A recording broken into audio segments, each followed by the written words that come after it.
停车！快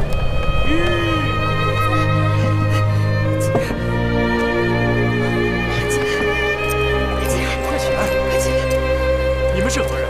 为何困顿在这大雪之中啊？我们是秦国之子，这是米夫人和公子季。在下苏秦，在秦国与米夫人曾有过一面之缘，快请贵人上车。多谢，来，快点儿，多谢。上车，公子，上车。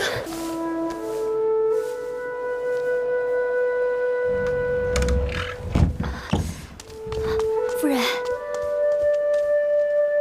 苏子走了。是。临行之前，苏子吩咐他的手下把公子的貂皮衣裳给赎回来了。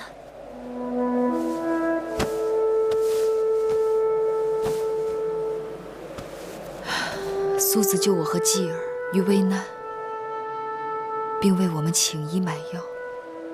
苏子说：“世态炎凉，万物刍狗。”他让我们好好照顾夫人和公子。他说，若有什么急需，我们可以去黄金台找他。亏得魁姑没有看到我等的遭际，否则岂不让他心碎？那个米音简直是个邪魔恶鬼，定不得好报。香儿，你可去打听了，那米音是如何到的燕国？打听了，苏子的手下告诉我，当年在楚国，因为公子歇逃婚。米音的婚事搁浅了多年，变得高不成低不就。那后来呢？后来米音嫁到燕国，本来是想做燕国王后的，可是没想到齐国趁火打劫，从中插了一手。那米音千里迢迢嫁到燕国，还没做成王后，却险些做了乱刀下的亡魂。再后来，她就遇到了那个做了多年官夫的郭伟。当时的乱象可以想象，郭伟依仗秦国和赵国的力量平乱，又被燕王拜师拜相，定会让米音不顾一切地投入他的怀抱。而米音楚国公主的身份，也让郭伟倍感荣耀，因而对米音百依百顺。怪不得那个米音敢如此嚣张呢。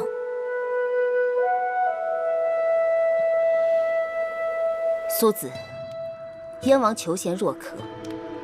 苏子乃治国安邦之奇才。上次苏子来见我和燕王侃侃而谈，令人茅塞顿开。望苏子能长久留在燕国，出入朝堂，成为社稷肱骨，共商天下大计。苏秦才疏学浅，蒙燕王亦厚厚爱。先生不必过谦，当年齐国乱燕，奇耻大辱，至今未报。如今大王一心想强燕而图天下，不惜输尽钱财，正是为了招募先生这样的兴国治世之才。齐王骄横暴虐，遭各国诸侯愤恨。大王想学习国耻，并非难事，但眼下齐国国土广阔，人口众多，以燕国一国之力攻打齐国，很难一蹴而就。不如联络赵、楚、魏、秦等国，结盟立约，共同讨伐。苏子所言极是，郭国相与诸国结盟立约，要为眼下头等大事。大王，微臣一定照办。在下还有一言，不知当说否？请说。大王既然打算与诸国结盟，就该善待诸国之子，免得因为他们的不测之祸而与他们的母国生出龃龉嫌隙。请先生明示。昨日，在下回黄金台驻地，偶遇秦国质子公子季和他的母亲米夫人，他们蓬头垢面，衣不遮体，挣扎在风雪中。幸好在下发现，把他们送还驿馆，不然必定冻死在大街上。此事当真？绝无虚言。国相，我曾说过以礼相待，这又是怎么一回事？以后定是微臣属下疏忽，办事不周。望国相查明原委，尽力补救，切莫耽搁。微臣这就去办。微臣告辞了。国相慢走。母后，那寡人也回宫了。去吧。大王慢走。义后，苏秦告退。苏子请留步，我有一事向先生讨教。义后请讲。青青，再去给先生倒一杯热茶来。是。苏子请坐。看来芈月他们真的遇上麻烦了。难道义后对芈夫人的现状毫不知情？我本是恨芈月当年对苏子无情，不想再与他有任何纠葛来往。可刚刚听先生说，他和公子季差点冻死在风雪之中，又让我忍不住牵挂起当年的情谊，心有不安。苏秦离开秦国，义后为何要责怪于芈夫人呢？难道当年不是他在中间作梗？当年你父王重用张子，弃用苏秦，实乃对朝臣的权衡之术。你父王并非昏君，若不是他心中也有疑惑，怎会听从后宫嫔妃一人之言？苏秦投诉客舍，那客舍老板对我百般刁难盘剥，逼得在下不得已才离开咸阳。这就更怪不得芈夫人了。虽然如此，可眼下芈月见罪于秦国会后，她不希望我厚待芈月，所以我不见芈月，实在是情非得已。您身为燕王的母后，会后怎可在旁指手画脚、肆无忌惮？别人不明白，难道你还不明白我这个母后是怎么来的吗？当年秦国的兵马辅保我们上位，眼下朝中卿大夫也不全服我们，列国也轻蔑我们。我们唯一可以依仗的，只有我的母国。我不能得罪，更不能得罪如今的秦王和他的母后啊！不知义后在燕国竟这般之难。苏秦来晚了。不晚，只要你能来，往后我在燕国的每一日都会不一样了。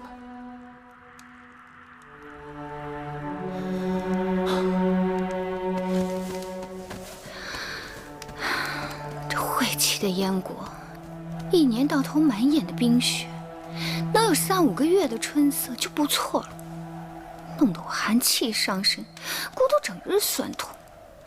夫人定是操劳过度了。这么大的相府，万事全仰赖于我。我若不斟酌计较，劳心劳神，谁来操持？夫人说的是。就这么还有失手的时候。那日，我满心以为那个贱货被我赶出黄金台，定会毙命于大雪之中。谁料竟被一个好事的家伙搭救，捡回了半条性命。竟有此事！一个叫苏秦的东周世子，胆敢坏我大事，原本想让人给那家伙点颜色看看，可下边人说他是相爷新寻到的宝贝，动不得他，真是气死我！相爷今日回来的好早啊！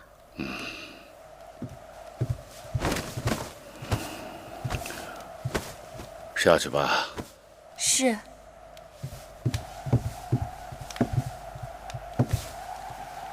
什么事啊？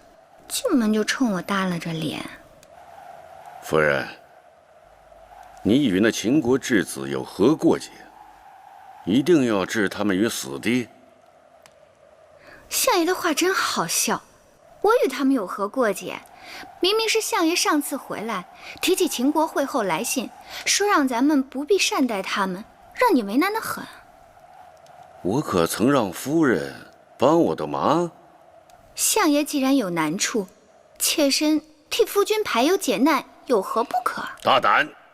你一个妇人，不在府中好生料理家务，竟然自作主张干预朝政。妾身哪懂什么朝政，只是看夫君作难，帮你一把。谁料好心当成驴肝肺，竟招来你横眉立目。好，既然我犯了大罪，那你治罪好了，要杀要打全由你，反正你是国相老爷，杀了我一个楚国公主，也可以让你扬名天下了。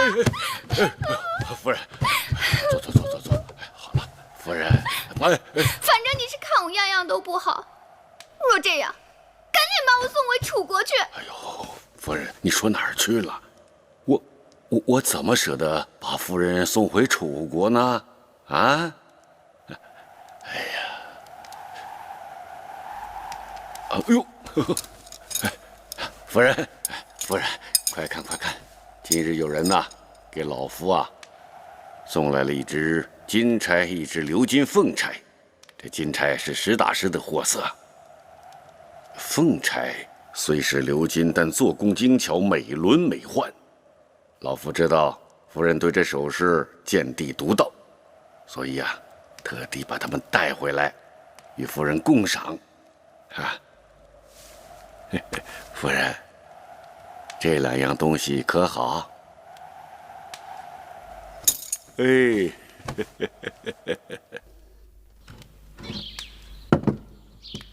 黄金台之事已经查明，是国相夫人所为。我记得国相夫人也是楚国的公主，难道他们相识？我询问过一些人，没有人能说出所以然。若不是他们曾经有过节，那国相夫人的所作所为很有可能是国相的意思。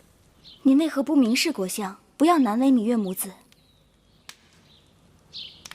你真以为燕国的大权在我和侄儿手上吗？名义上侄儿是燕王，我是燕王之母，可实际上朝堂的政务还不都是郭伟一手包揽。我若因为芈月公开斥责他，与他有了嫌隙，那朝堂上就无人可依仗，岂不因小失大？照夫人这么说，事情就难办了。眼下对芈月他们来说，一碗热粥比一箱珠宝更为紧要。或许不用我们出面，就有办法可以帮到他们。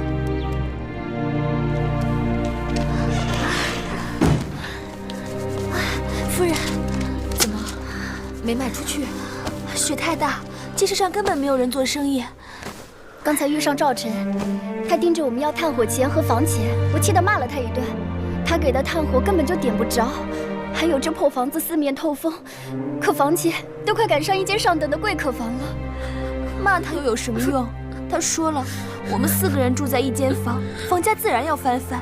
他还说，若不是他心善，早就把咱们赶到街上去饿死冻死了。你们一定累坏了，喝口水，歇一会儿。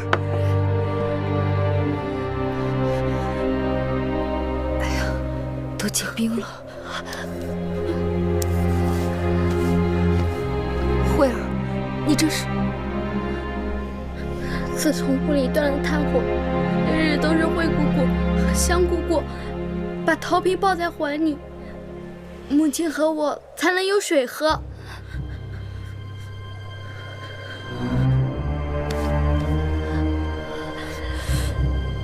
这样不行，若是雪再不停，我们就只有等死了。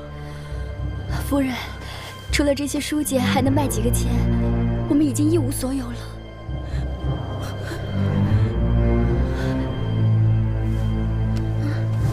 母亲，既然这件衣裳，也可以换点钱来。不行，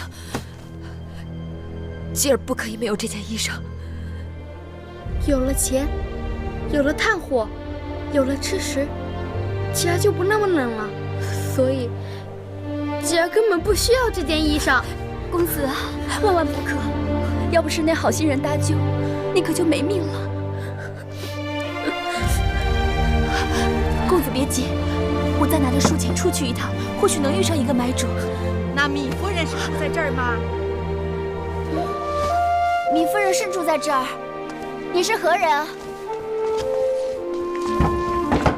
哎呀，可算找到你们了！来，进来，进来。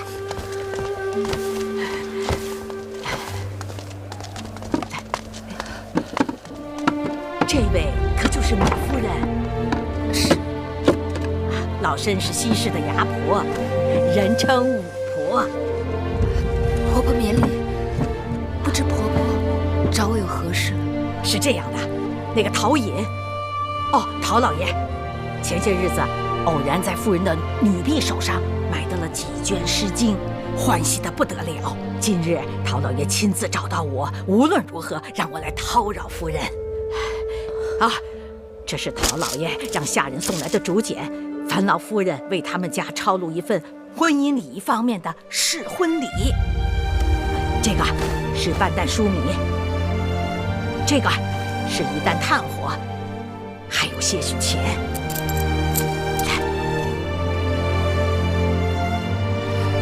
来，夫人，您收下。试婚礼抄好后，就送到陶老爷家。陶老爷还答应了送2匹帛、6斤肉为礼。只是这试婚礼要得急，半月之内就要抄完。不知夫人意下如何？夫人，我们夫人身子不好，况且这试婚礼又有好几卷，如今我们手头没有原书籍，若是让夫人字字默出来，这半月的时间是万万不够的。老身不瞒姑姑，那个陶隐原是工匠出身，是前些年打仗立了功才封的官，不是什么世家，家里礼乐方面的典籍都是没有的，所以急需诗礼方面的典籍，庄严门面。时间是紧了些，劳烦米夫人赶一赶。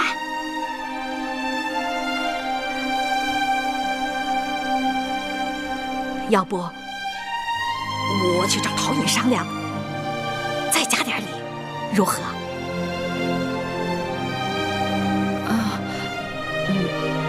礼乐本是圣贤所传，如今却让我拿来贱卖换取肉食之物，实在是愧对先贤了。若再讨价还价，岂非斯文扫地？他们既有向礼之心，我多花些时日，半个月，该是能磨出来的。那就谢谢米夫人。母亲，继儿也可以帮忙。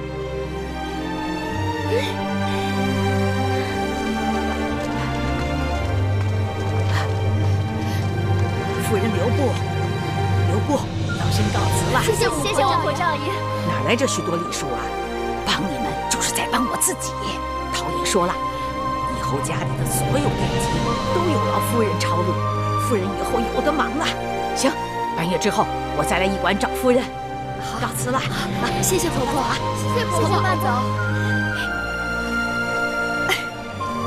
半担疏米，一担炭火，抄好后还有2匹帛、6斤肉，有许多典籍要抄，母亲和我有的忙了。是啊。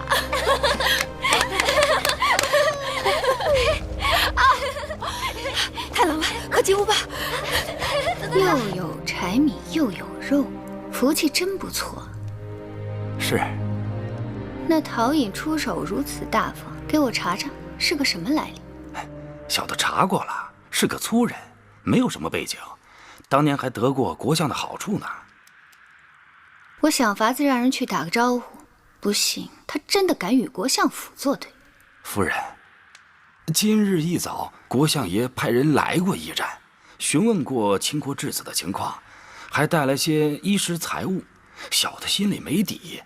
夫人您看，国相爷的心思我最清楚，他那是面子上敷衍一下，做给别人看的。你就照我说的去做就行了。小的明白了，只是那些东西和钱财，你自己留着吧，好好干，不会亏待你。是，要是搁在一般人，经过这几番揉搓，早就成了枯木死灰了。可是这芈月的那贱人运气太好，一不留神就死灰复燃。看来那驿馆过于招眼了，不可将他继续留在那里。该怎么办？小的全听夫人的。欲毁其人，先摧其心。驿馆是世子贵人留宿之地，他不配。把他从驿馆里赶走，他不是尽管破衣烂衫，还撑着夫人的脸面吗？让他沦落街头，沦落到最下等的匹夫走卒之中，把他踩到烂泥里去。我一定照夫人的话去做。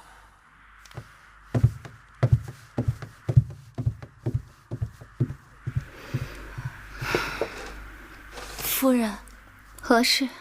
灵儿担心。担心什么？担心相爷。既然米夫人，那个贱人，已经沦落至此，再无翻身之日，夫人何苦再劳心劳力？不妨由他自生自灭，免得让相爷知晓，心中不喜。他喜与不喜关我何事啊？我喜不喜才是要紧的。那个芈月，她活在世上一日，我就不喜一日。更何况，那秦国质子也是相爷的烦心之事，最好无人与他提及。眼不见为净，耳不听为清。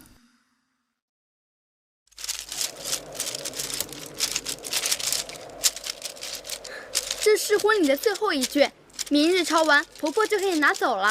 这其中也有公子的功劳，姑姑要怎么犒劳公子才是呢？婆婆会带来肉，对吗？是啊。哼，季儿好想吃肉，我要饱饱的吃一顿大肥肉。好，大肥肉，母亲答应季儿。李夫人，李夫人，小的有礼了。有何事？这间屋子整理得干干净净的。哟，这屋挺暖和呀，还有这个大火盆呢，你看，这烧得不错嘛。我们好像不欠你房钱。哦，不欠，不欠。也未向一成赊账。哎，没赊，没赊。那既然无事，一成还是自便吧。没看夫人忙着呢吗？那咱就长话短说。李夫人，过2天这驿馆啊要来贵客，所有的房间呢都包出去了，啊，也包括这间，所以呢，就劳烦你们几位另谋他处吧。啊？什么？你要把我们赶出去？不是赶，是请出去，请出去。按照规制，各国质子来往都住驿馆，你把我们赶出驿馆，是何道理？米夫人，这驿馆就这么大点的地儿，来的都是各路的贵客，自然谁给的价钱高，就让谁住嘛。我们的房钱已经比别人高出许多，你这是故意刁难，还有王法吗？别跟我这儿大呼小叫的，这是燕国的驿馆，不是你们秦宫。论王法，我比你清楚，跟你们打声招呼，这是客气的。若不知趣，愣要纠缠，休怪我赵臣翻脸无情。你知道了，容我们再住几日，收拾东西。哎呀，你们这是叫花子搬家，哪有什么东西可收拾的啊？我们交了房钱，日子还没到呢。那就赶快吧。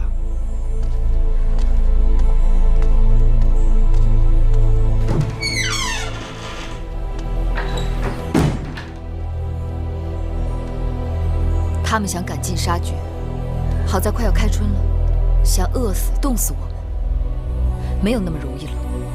可我们离开驿馆，能去哪儿啊？天地之大，还能没有我们的容身之地？可是公子与夫人的身份尊贵，是龙血凤髓，贤身贵体，怎可浪迹于街市？身份既不能当衣穿，也不能当饭吃，计较它有何用处？堂堂正正，德配天地，自然尊贵。母亲，吉儿早就受够了这一城的恶气，离开这儿，我们不受他的管束，反而活得更畅快些。吉儿说的有道理，可是离开了这儿，我们就离燕国王宫更远了。那要是大公主再找我们，我已经不指望大公主了，还是靠我们自己吧。母亲，你放心，还有我。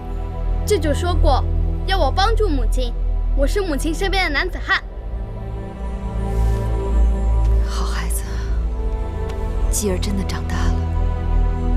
可是，舅舅他在哪呢？他能来帮我们吗？你舅舅，萧然，只怕他也很难。魏将军，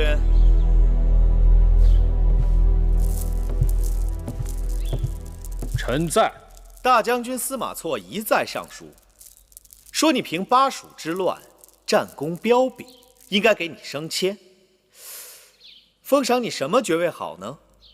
功臣、武大夫、少良造？哼，怎么，魏将军嫌这些爵位不够显赫？宫中左庶长一职，至今还空闲着。寡人今日就当着朝廷重臣的面，封你为左庶长，如何呀？大王，这我等也上过战场，战功赫赫，凭什么他当左庶长？凭什么呀？凭什么？看来这朝堂上有雄才大略、胸中甲兵的，不止魏将军一个人。若想让众人心服口服，只好实力说话。不如魏将军与这几位力士比试一番，我们点到为止。只要魏将军打败了孟奔、乌霍、任比他们当中的任何一位，这左庶长就是你们的。但是如果你输了，这左庶长一职只好让孟奔来做了。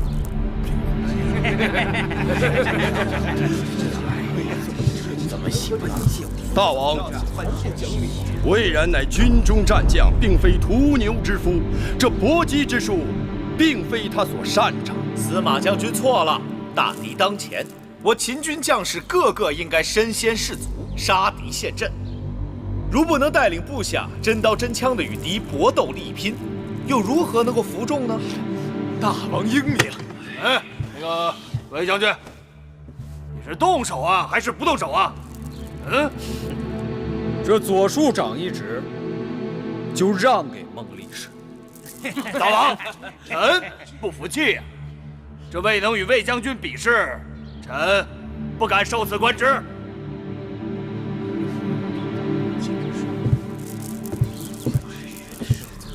大王，此事荒唐，不可。楚离子，大王自有大王的道理。对啊，有什么不可？王叔，寡人让部将比试武艺，秉公任职，无偏无私，还是一战定功名吧。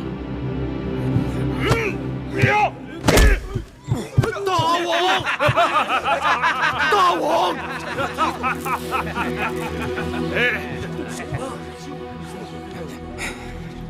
真是荒唐！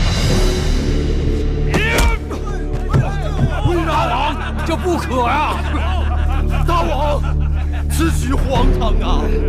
大王，匹夫，鲁莽匹夫啊！大王！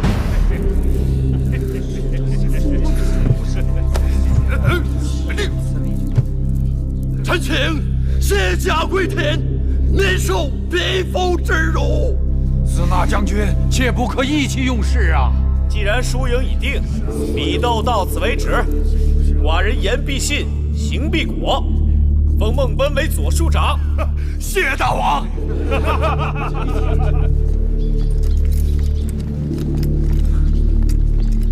司马将军，司马将军，司马将军留步，我会去规劝大王。司马将军不要做意气之争。大王任由匹夫侮辱沙场将士，令人心寒呐。其实他视我为眼中钉、肉中刺，并非一日两日。我今日辞官，也只不过是早一步抽身而已。否则下一次被羞辱的便是我了。司马将军，您是先王托孤重臣，若先王有知，看到今日场景，只怕会死不瞑目的。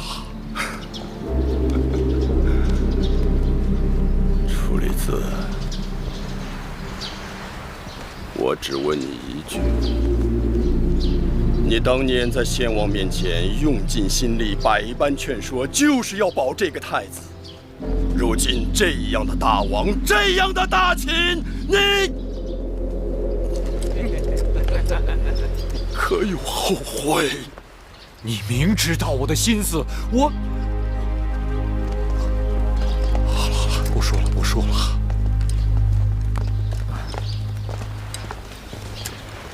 大王有今日作为，老夫也是无可奈何呀。这个大王和先王相比，何止是天壤之别呀！先王谥号曰惠，曰文，人人赞颂先王施惠国人，吸引名士，为大秦一统天下打下基础。可那一统天下是要用军功，用谋略，不是依靠几个牛马般的莽夫去横冲直撞。什么秦国第一勇士，凭力气大，就可碰大将军。大秦岂不成了诸国笑柄？牛马力气最大，只配拉车耕地，只配宰了吃肉，能争胜天下吗？司马将军，数百年来，秦国用的是勇猛武将征伐天下，若都是手无缚鸡之力，光凭口舌，能打得江山，收复人心吗？再者，你怎见那大王手下的力士们都是有勇无谋呢？大王心胸博大，立志要学周武王。那攻得王城，夺得九鼎，完成王图霸业，是要搏命的。说不定还真靠不上你司马将军，而要靠那些勇猛力士。甘有夏，你怎能火上浇油？少说两句，替我留一留司马将军。司马将军人才难得，若能另有高就，你我何苦耽误他前程？走吧，司马将军，不必再与他们浪费口舌，物以类聚，人以群分。他们哪知倒行逆施，必有报应。魏然，你信口雌黄，当心杀身之祸！甘右相，不用吓唬人。群臣离心呐，大祸已经在眼前了。你们要谋反？甘右相，他们的话不全是错的。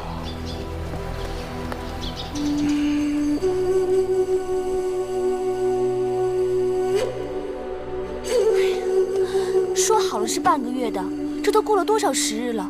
巫婆不会忘记了吧？巫婆会不会生病了？她若是病了，那陶老爷也会让伙计来去抄写的试婚礼啊。难道他们不想要了？这香儿日日都到街头去寻巫婆。今日无论是否能找到，我们都要收拾行李，准备明日搬出驿馆。可是我们能搬到哪儿去啊？这炭火没了倒也罢了，反正马上开春了，一日日会暖和起来。可是我们的黍米都已经吃完了，就连烛火都快点完了。母亲，那个陶颖先前不是说有很多典籍让我们抄吗？我们若走了，他该如何与我们联络？谁还替他抄啊？先让他把那两匹帛和6件肉拿来再说。我猜测，其中定是有什么变数。此刻，我们只有以不变应万变。吉儿，帮母亲收拾东西吧。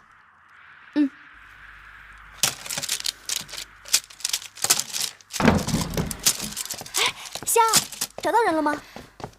那不是婆婆来了。慧儿，倒水。哇，婆婆，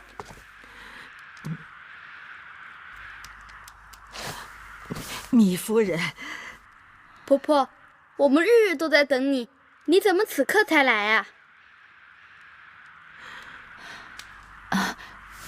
香儿，你们是如何碰上的？你们以为我在哪儿找到的巫婆？就在驿馆门口，她定是转悠了好久，见到我反而掉头就跑。糜夫人，巫婆，我对不起你们，我对不起你们。巫婆，看来你是遇上难事了，不妨说出来。糜夫人，前些日子我不是带着下人来吗？让夫人抄录试婚礼，可回去不到10日，那个陶尹就派人来知会我，说他改主意了，让你们抄的试婚礼他不要了，无论过去承诺过什么都不算数了。当然那些柴米、定金他是不会要回去的，只是答应的其他东西，2匹帛、6斤肉，想都别想了。这个陶尹怎可这样言而无信？既然陶尹食言，婆婆就该早来知会我们。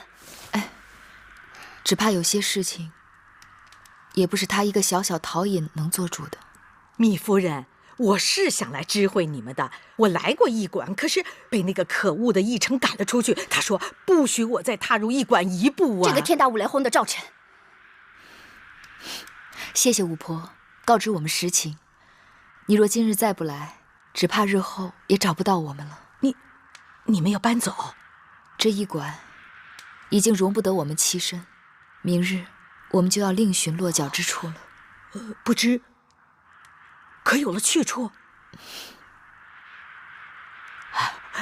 不瞒糜夫人，房舍租赁买卖，我们这些牙婆是行家里手，但是街头市井之地是那些贩夫走卒群聚之地，你们都是贵人，岂不是委屈了？当日舜也做过农夫，傅说也当过筑墙工匠，巫婆若能相助，我等定会感激不尽。包在我身上了。夫人，您请，您请。夫人，您应该是知道了，咱们这蓟城啊是东贵西进，东要西市。这西市既有野车卖浆之贼，也有偷鸡摸狗之徒。夫人，您可得多担待点啊！巫婆到了没有啊？到了，前面就是了。我们已经看了2家了，第1家都是下酒楼的卖艺人，第2家鸡飞狗跳都是摆摊贩的。我们夫人要求可不高，一是要清静，2是不要过于局促狭小，3是不必多说了，能清静就已经很好了。夫人放心，这一家是最好的，既清静又宽敞，保夫人您满意。夫人到了，就是这家。甄嫂，甄嫂，就在这儿。甄嫂，甄嫂，开门！甄嫂，你们找谁呀？这屋里的主人。知道，这院里无人，只有鬼。别胡说。知道，回家。小孩子胡说，不可信的。走，知道。娘亲，我告诉他们这院里有恶鬼，婆婆说我胡说。哼，若是没有鬼，那便是谁住进去，谁就会变成鬼，谁住谁变鬼。你这妇人也是做娘亲的，如何教的小孩子？别理会这些人，回家。我不回家。嘿，你这小冤家，讨打呀你！走，怎么回事？别理他们。甄嫂，甄嫂，要再家，我以为你出去了呢。夫人，就是这家。甄嫂，来，我给你带客人来了，租你的房子了。夫人，请进，请进。来呀，来，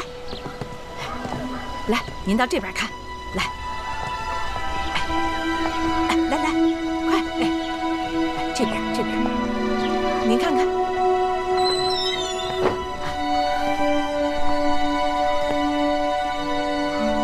还有这边，哎呦嘿，小心啊，小心脚下啊，这边。夫人，您看，这儿挺好的，院子乱点收拾一下就好了。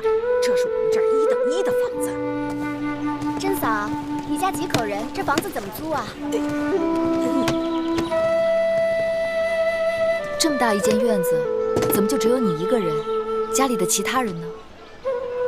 满满的都是人，公婆、老儿。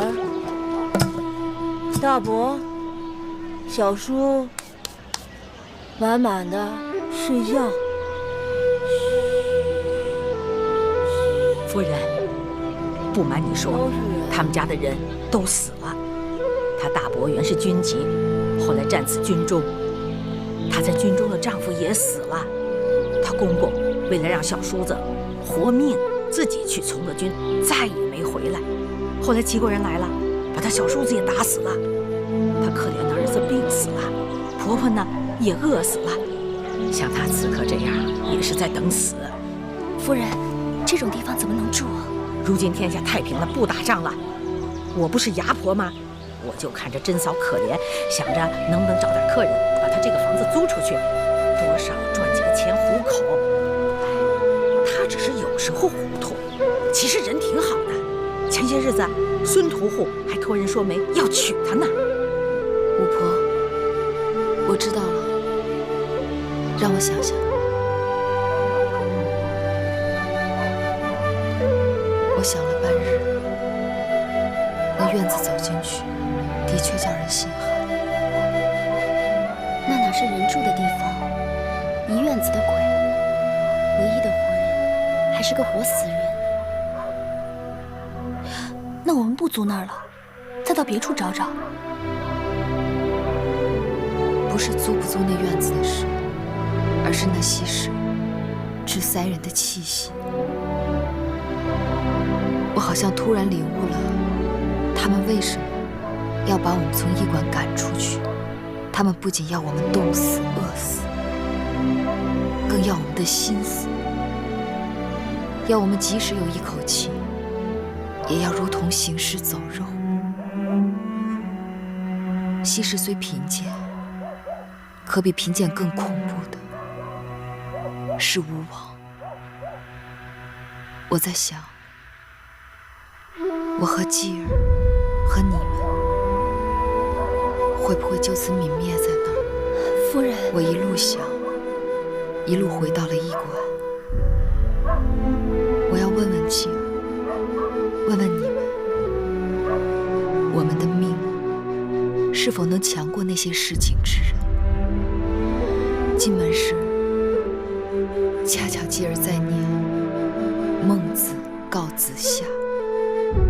天将降大任于斯人也，必先苦其心志，劳其筋骨，饿其体肤，空乏其身，行拂乱其所为。我明白夫人的意思了，我们收拾东西，明日搬家。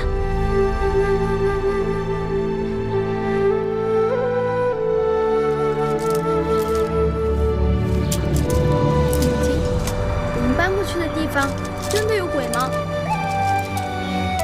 鬼与人一样，也分善恶。那我们住的地方是善鬼喽？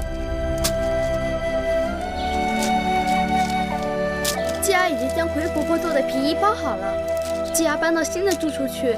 婆婆夜晚来看我，不会找不到季儿吧？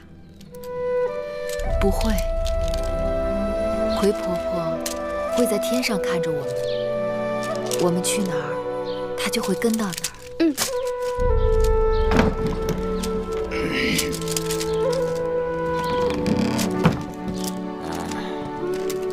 本驿丞来。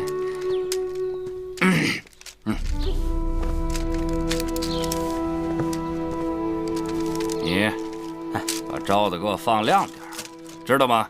哎，这驿馆人杂，也许有人趁着搬家之际顺手牵羊呢。是。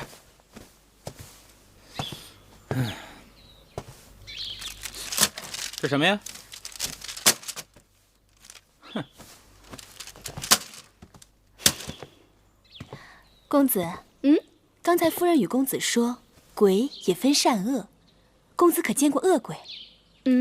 公子在屋里好好找找，眼前就有。我找到了，是他。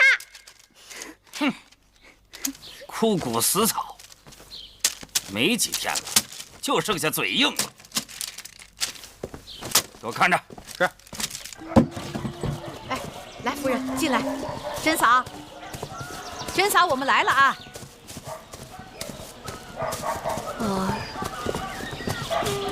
是宝儿，是宝儿。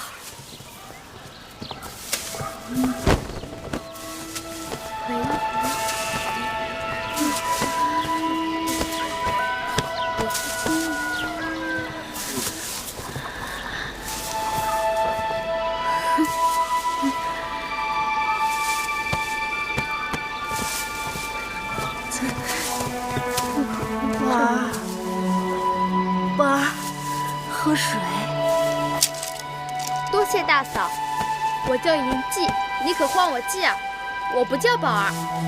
你就是宝儿，宝儿，公子，这咋手松开？放开，松开！静儿，没事，你就是我的宝儿。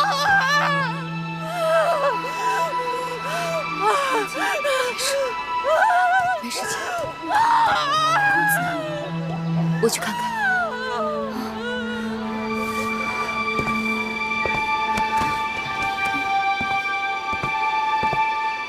宝儿，娘来了，我吃不吃？宝儿，宝儿。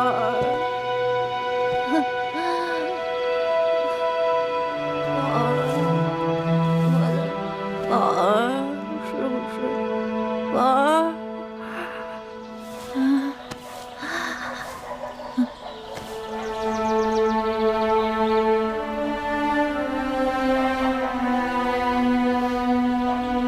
宝儿是你的儿子。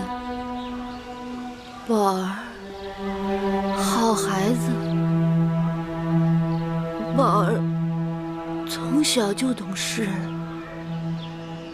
你的孩儿，定是与我的孩儿差不多的年纪。宝儿自知做大王的时候，他6岁，然后后来齐人来了，他8岁，再后来秦人、赵人来了。宝儿多大了？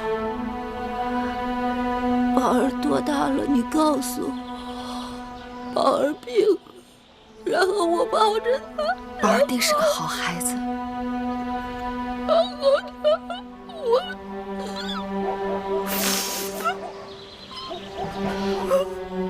你没了骨肉，唯有亲人也不能相聚。我们到一起，算是同病相怜、相濡以沫的缘分。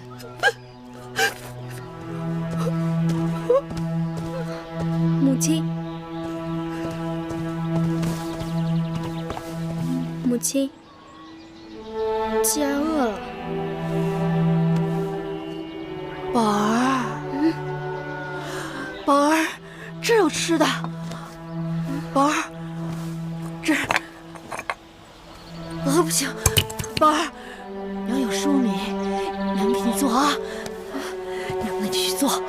娘有熟米，我去做啊。宝儿，母亲，这位大嫂有点怪异，她是不是得病了？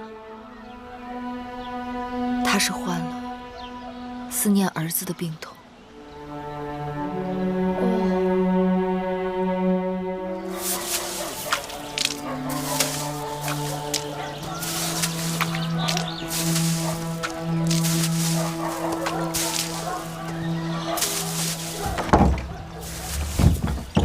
婆婆来了，公子也在干活啊。要不是刚才看到甄嫂也站在这儿，我真以为自己走错地方了呢。如此干净。宝儿，手凉不凉？不凉。宝儿好孩子，懂事。宝儿好。甄嫂肯说话了。懂事。难道他以前不说话的？宝儿。自从他的儿子宝儿病死以后，他整天只跟屋子里的鬼魂说话，除此之外便不肯开口。五婆来了。哎，你家夫人呢？在屋里呢。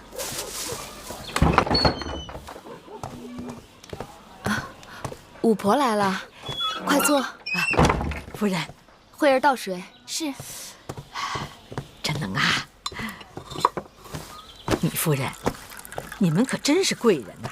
无论到哪儿都给哪儿带来了贵气。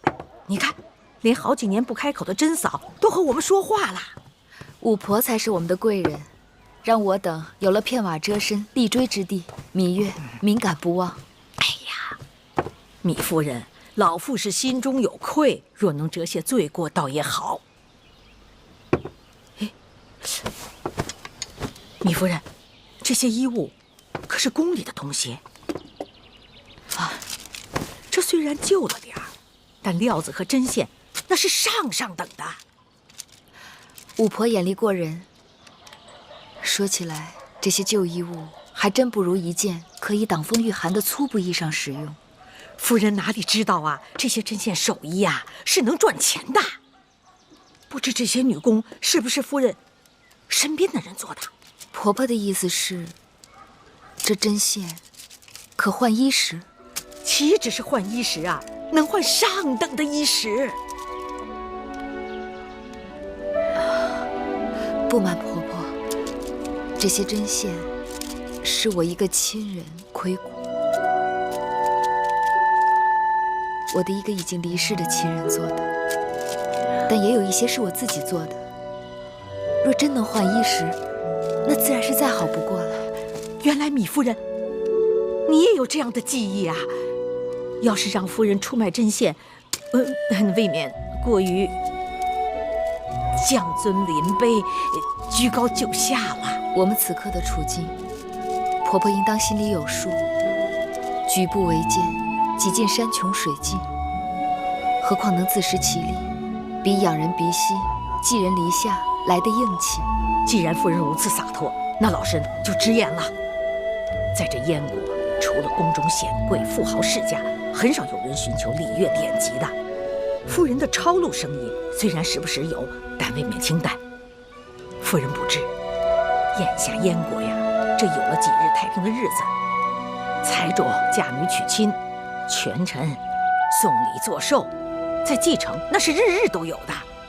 好的针线，就是好的面子呀。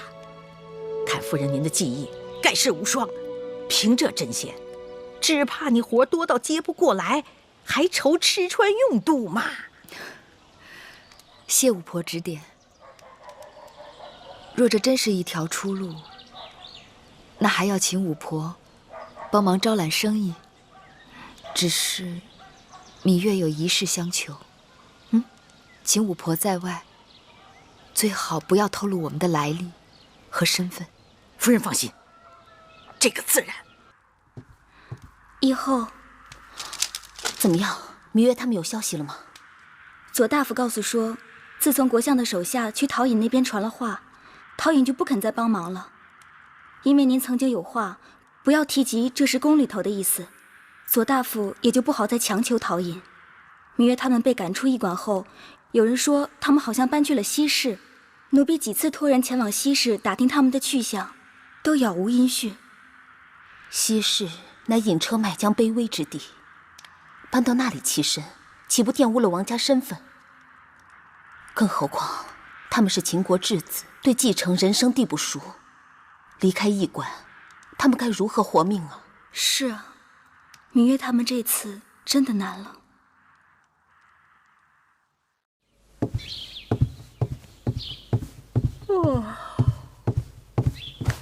会后，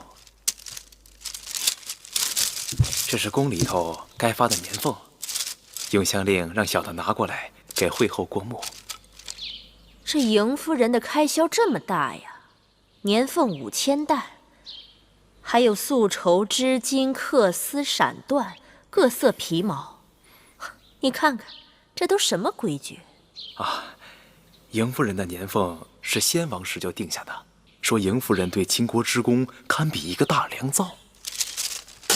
那都是多少年前的旧话，如今她一老妇，在北郊行宫尸位素餐，秦国开疆拓土耗费巨大，连我都要提醒身边的人紧衣缩食，迎夫人却在那讲究排场，太过分了吧？会后说的极是。那照您的意思，迎夫人的年俸该减多少啊？不用减，停了便是。那迎夫人是先王的长姐，只怕她不会甘休啊。我心里有数，我就等着她来找我。是。夫人，宫里的新精米已经没有了，只剩下一些糙米，蛋、肉、新柴也该采买了。照理说，每年这个时节，年俸早就该发下来了。奴婢去找永相令讨要，永相令却说，今年的年俸给与不给，给多少，全由惠后说了算。哼，惠后是要我去找他，与他还个价钱。那夫人去找惠后吗？我要的东西在他手里，而他想要的东西，我却万万不能给他。哼，不见也罢。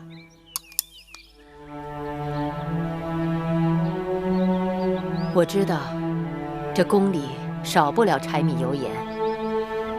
春天到了，咱们可以在宫里自己养些个鸡鸭，再在那洼地里种些个麦蔬。夫人，我还没有老到无法夜爬扶犁的地步吧？是夫人。他们都是从小和你一起长大的兄弟，你从秦国回来，重新做他们的首领，应该是得心应手。秦王夺了司马错和魏冉的兵权，要不是他们拼命拦住，我定带人打上朝堂，宰了那个妖妇，还有那个猪狗不如的大王。然后呢？然后就让我的外甥嬴稷做大王。臭小子，我一直以为你只会打仗杀人，什么都不懂，没想到你也会让自己人当大王啊！你以为我来这里干什么？找我借人，去打秦国，杀人呢？对，我可不想像魏冉哥哥那样被困在咸阳东墙不动。我被这个恶气憋得脑袋疼。白起，这次你带人马去敲打秦国，每一仗都要声势浩大，不仅要打赢，还要打疼他们。我让你敞开了杀人，这样，你魏冉哥哥重新领兵的机会就来了。我杀人，魏冉哥哥就能重新领兵了？对，只要你闹得秦国边城无一日安宁，到时候他们缺兵少将，顾头不顾腚，他们就会让魏冉出来，重新领兵。这主意和我比起，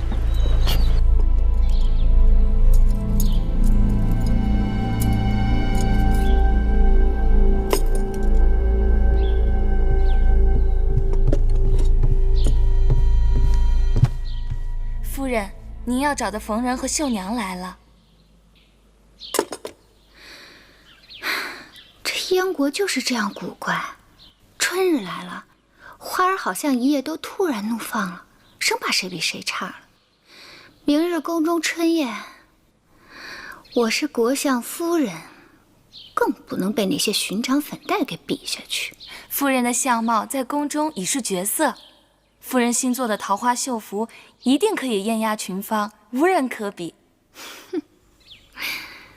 告诉他们，那件桃花绣服做好了，再赶快为我做几件夏衣。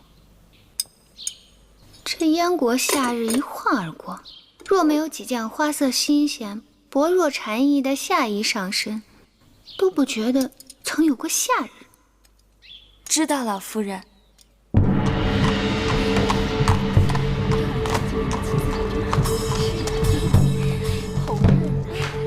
这不是冯夫人吗？郑夫人见过夫人，见过夫人，百年兮如此红光满面。您今日的装扮真是漂亮啊！您真是够奖的。见过王夫人，郑夫人今天真是光彩照人呢。夫人这套衣裳真是华美异常啊！您真是过誉了。是啊。国相夫人，国相夫人。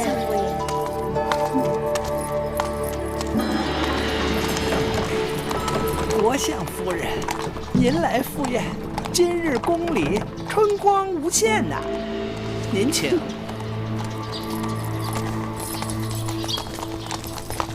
齐国对燕国一直是虎视眈眈，企图吞并燕国的国土。燕王决议，联络诸国，结盟立约，共同讨伐。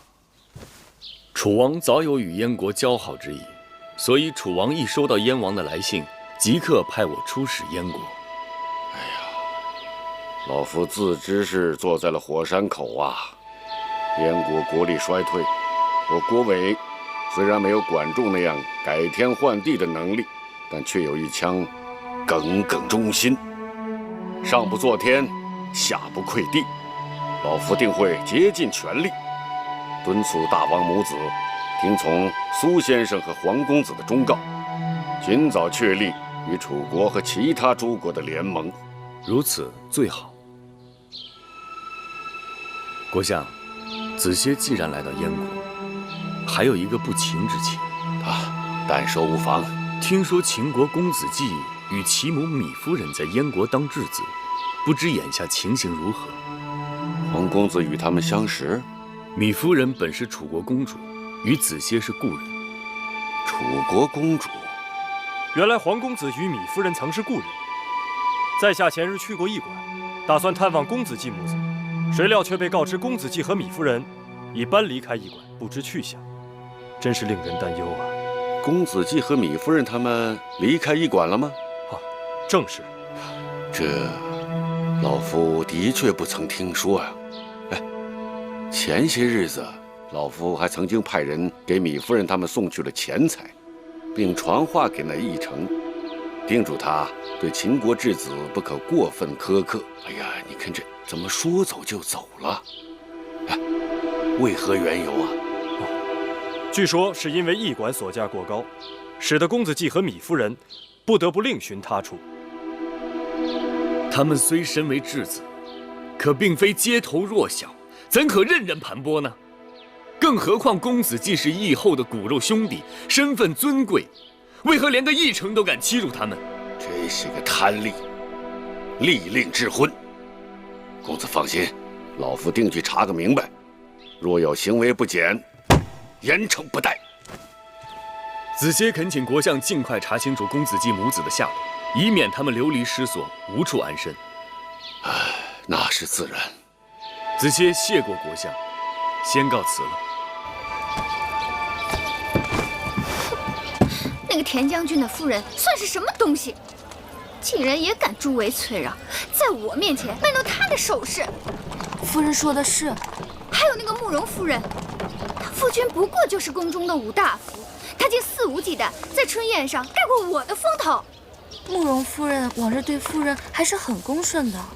看她今日穿的那件富贵海棠锦衣，那是恭顺吗？那是明目张胆的羞辱。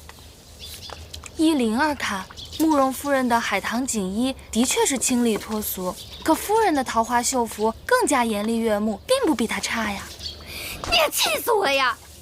没听到义后在春宴上夸赞慕容夫人衣服上海棠绣得好，还说什么桃羞杏让，那桃指的是谁呀？那不就是我吗？你猪脑子！哼！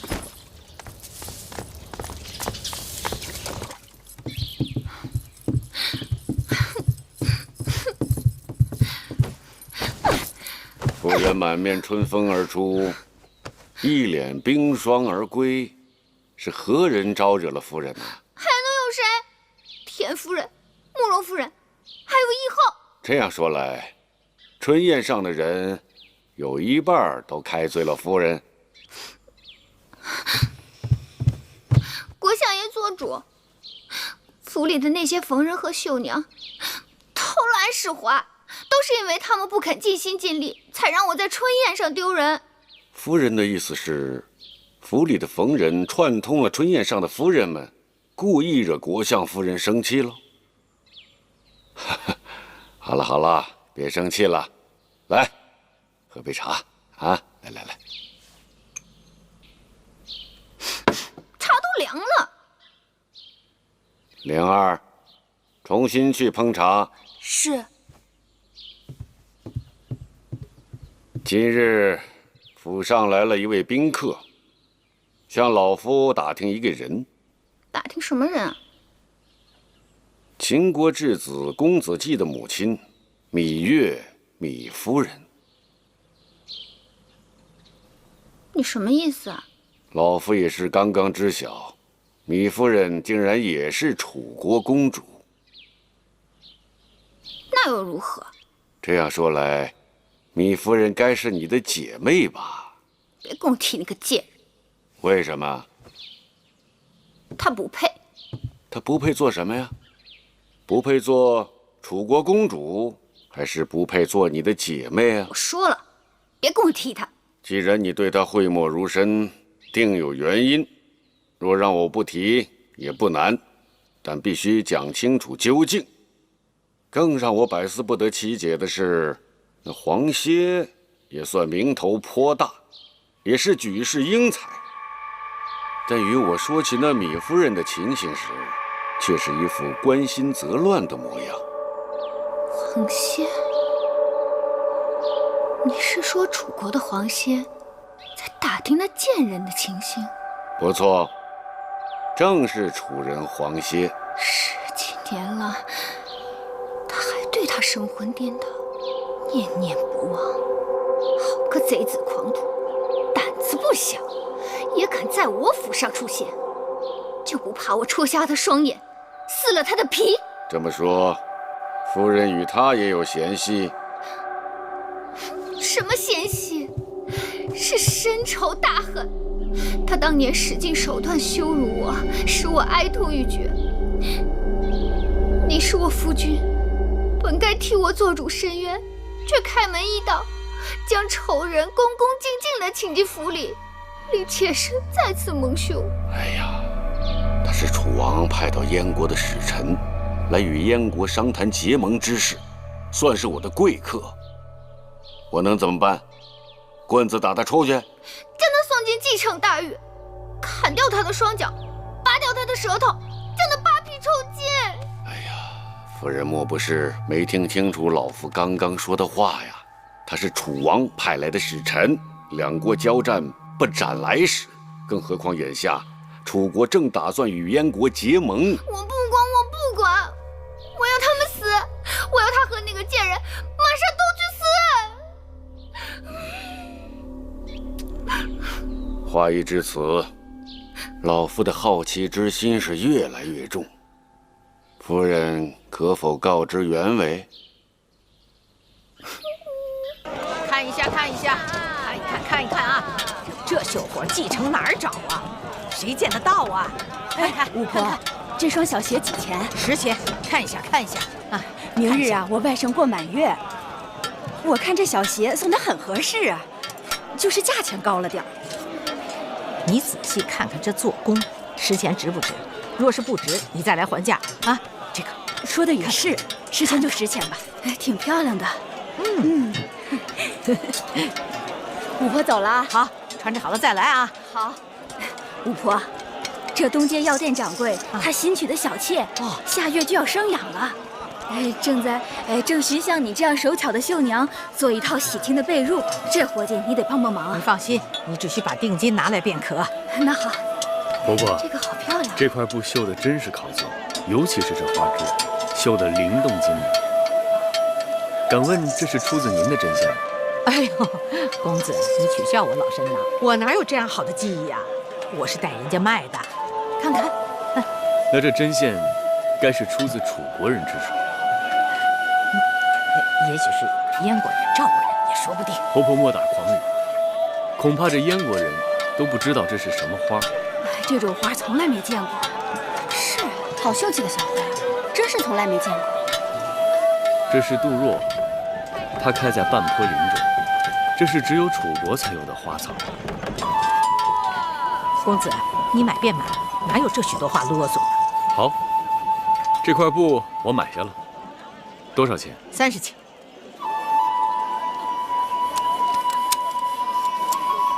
这是50钱。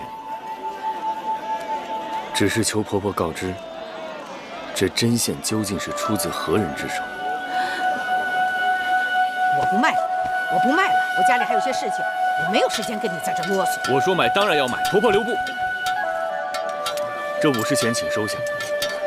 婆婆，在下楚人黄歇，为寻故人特地来到蓟城。若婆婆知晓一二，望如实告知，黄歇必有后谢。哎，婆婆。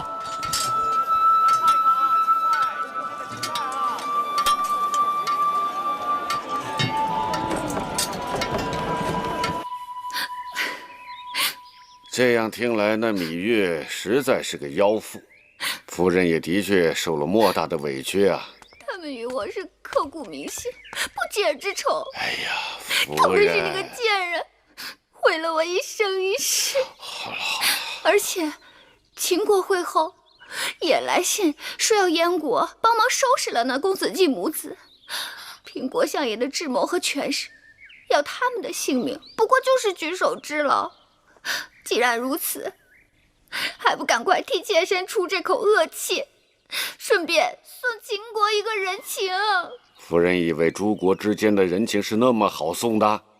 燕国送秦国一个人情，秦国能还燕国何物？既然秦王母子急于要取公子季母子的性命，这也就是说呀，公子季母子并非可有可无，我们正好用来与秦国讨价还价。我一直担心燕国对秦国过于依赖。秦国既是燕王母子的靠山，也是燕王母子的牵制。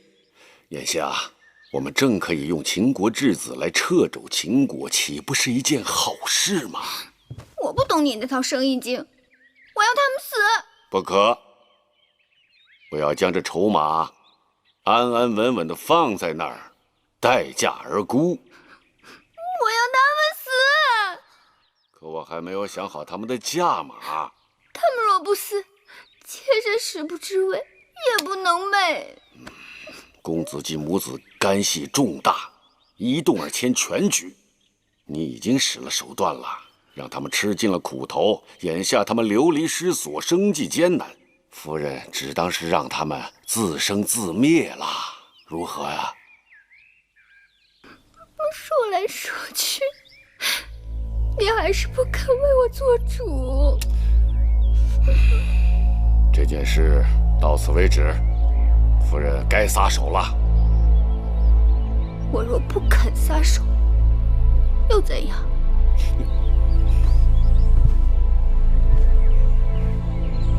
倘若夫人做事不留余地，就不要怪老夫与你恩断义绝。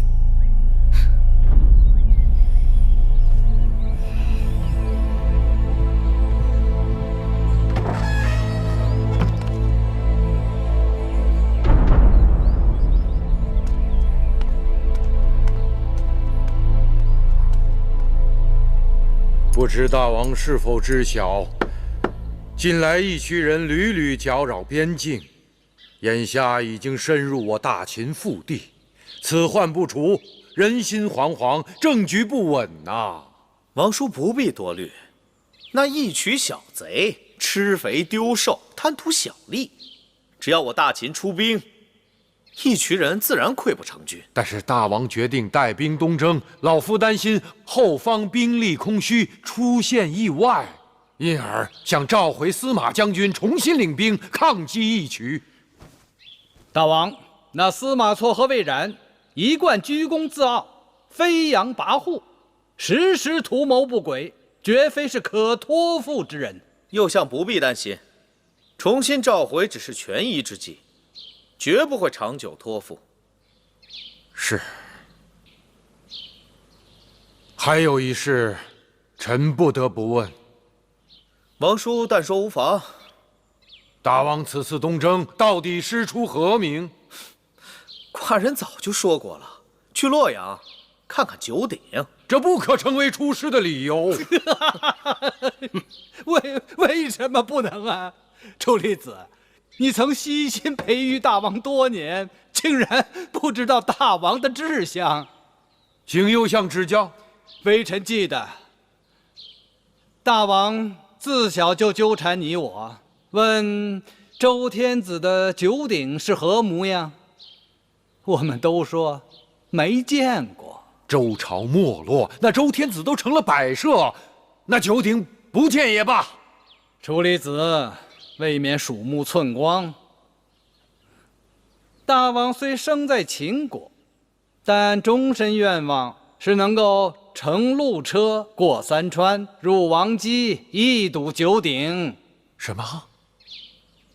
右相也要告知老夫，大王兴举国之力出兵东征，难道只为一睹那九鼎之风貌？老夫不信，死都不信。王叔，您说的没错，寡人并非只是看看那九鼎，如此兴师动众的去一趟，未免得不偿失了。寡人准备驱除周天子，入主王城，收九鼎为己用。这样一来，我大秦自然威震中原，四海归心。诸国只能心悦诚服。不可，万万不可！有何不可？弄不好，秦国和大王就要受到天下的讨伐。哼，就算天下诸国都来讨伐寡人，那又如何？寡人要兵有兵，要将有将，勇者之师，以一当十。众爱卿，你们说呢？大王，你就放心好了。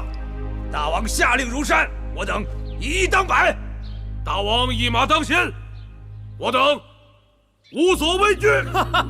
好。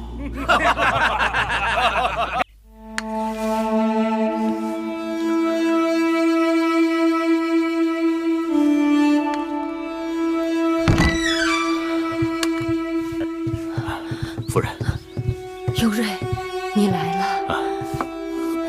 你说你什么身份？还自己亲自扶犁开荒种地，结果把腰伤成这样。我总不能让咸阳宫里的那个人以为拿住了我而称心如意。我这次来带来些柴米油盐钱和薄绸，够你们支撑一阵子。以后千万不可再逞能下地了，好好养病。一应所需，我随时送过来。幸亏有你照顾我。如今朝中如何呀？还能如何？宣室殿里坐着那么一个大王，远离贤良老臣，重用小人和莽汉。眼下他又日日闹着要东征呢，迟早有一日要出大事情。不行，我这病得赶快好起来，不然会辜负先王对我的嘱托。夫人，你不可乱动，不可再逞强啊，夫人。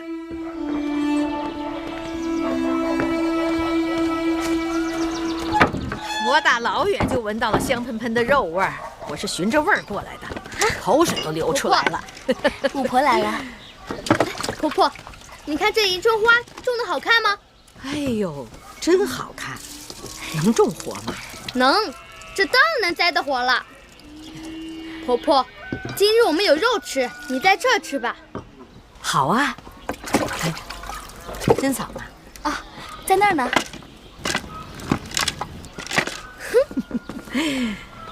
珍嫂，你看看这院子，总算是有点春天的味道了。宝儿，娘给你做肉吃。你看你那么瘦，你就应该多吃点儿。你说那公子是宝儿？娘给你做肉吃，你多吃点肉，才能长得高。珍嫂，巫婆，夫人请您进屋坐坐。哎哎，婆婆进来坐。米夫人，香儿，倒茶。哎呀，你们来了以后，这还真像个家了。珍嫂人很好，她把继儿当成是自己的孩儿一样疼爱。珍嫂也是可怜，她把公子当成了自己的宝儿。想想不免让人有些担心呐。儿女是母亲的心头肉，做母亲最难挨的，就是孩儿没了，可自己却还活着。继儿，若是能让珍嫂心里头好过些，也是桩善事。米夫人，您真是宅心忠厚，怨不得你的女工这么讨喜。其实这些针线，不少都是由香儿他们帮忙做的，只是绣活由我亲自动手。米夫人，用不了几日，你的女工就会名满继承了。上次你给慕容夫人做的那件富贵海棠的衣裳，让夫人欢喜的不得了啊！她跟我说了，那件衣裳她穿去了燕王宫里，以后见了都称赞的不行。雕虫小技，慕容夫人欢喜就好，登不得大雅之堂。啊，这个是慕容夫人给米夫人的金，这个是那些孩童的衣衫鞋帽换得的钱。若不是夫人手艺好，哪卖得了这么多的钱呢？婆婆为我们穿针引线，倍尝辛苦。这点钱，婆婆拿去喝茶。不，米夫人，使不得，使不得。我也就是跑跑腿，哪用得了这许多酬劳啊？这是婆婆该得的。谢谢米夫人，那老身就不客气了。米夫人，您的手艺虽好，但是在街头巷尾招揽生意，未免过于打眼了。婆婆，这是何意？前些日我在街市上兜售你这些女工，被一个贵公子拦下了。他倒是答应高价买了这些孩童的衣裳，就是让我说出这些女工的来历。我记得夫人嘱咐过，万万不可以在外人面前透露身份。我就匆匆收了生意，才躲开了他的追缠。五婆阅人无数，可看得出他的来头？像个世子。哦，他能一眼看出这些女工来自楚人之手。他说了，他也是楚人，就是来燕国寻找故人的。楚人？他可提了自己的姓名？提了，是楚人，姓黄的。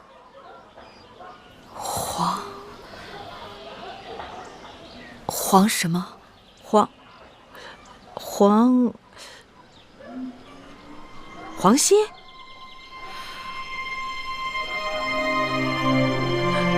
米夫人，他人在哪儿？只是街头偶遇，又怕是歹人，没敢多说话，所以不知道他落脚何处。看来他真是夫人的故人。哎呦，那老师真是有眼无珠了。拜托婆婆，尽力去打探，我要见他。好。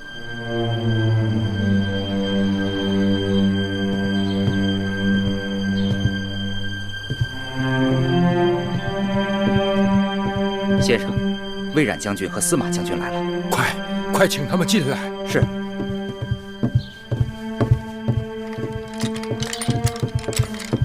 楚离子，你们来了，你们总算是来了。楚离子三番五次派人上门来请，我等怎敢不来啊？老夫知道二位将军心中气恼，我这个王叔也实在是无言面对二位将军。既然如此，楚离子为何还要费这番周折？你等该知晓，大王已带兵东征之时，鲁莽灭列，不时进退。我看着大王从小长大，怎就没看出他自始至终只是个蛮人鲁汉？就算大王疯了，但满朝文武呢？怎么都跟着发疯？这又像甘茂，因处处顺应大王心意而深得大王倚仗，而大王也只宠信任比、孟奔和乌霍三个力士，其他人的话一概不听，稍不顺耳就逐出朝堂。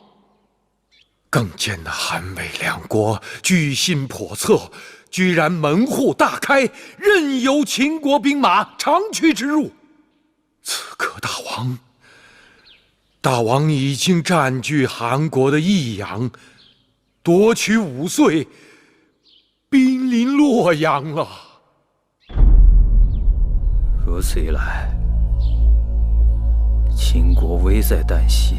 老夫对大王已经无能为力，可是作为臣子，活一天就得为大秦的安危操心周旋。我知道我知道大王对你们不公，可眼下朝中贤士凋零，老夫已经无人可以调遣，能信任的人只有你们了。处理此错，现如今我等都已解甲归田，再不问军务朝政。告辞。二位将军，二位将军，二位将军，大秦如今危在旦夕，社稷江山毁于一旦，老夫就是罪魁祸首。望二位将军看在先王恩育后代的份上，伸手救救大秦的黎民百姓。你这又是何苦？二位将军，若不答应留下，老夫定是不敢起来。你快起来！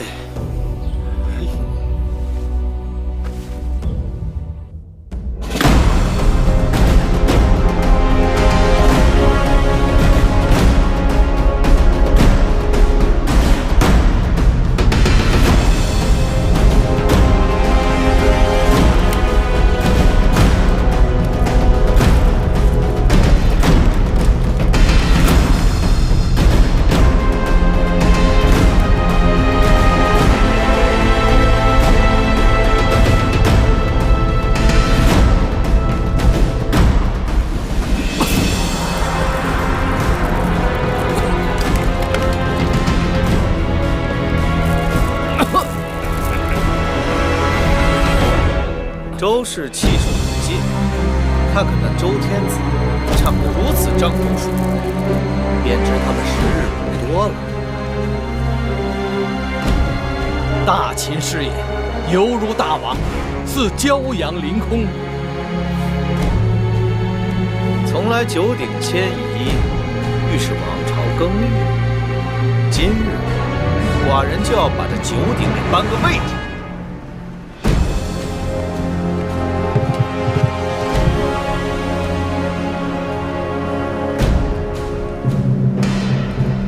敢问周天子，此物便是九鼎？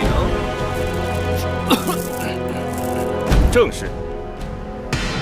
此九鼎本是夏禹收天下九州之金所铸而成，上刻本州山川人物、土地共富之说。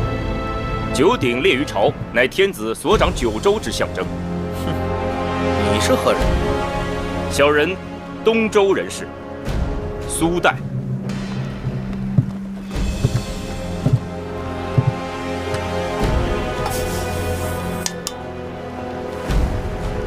依你们看，这鼎有多重？你们谁能把它举起来？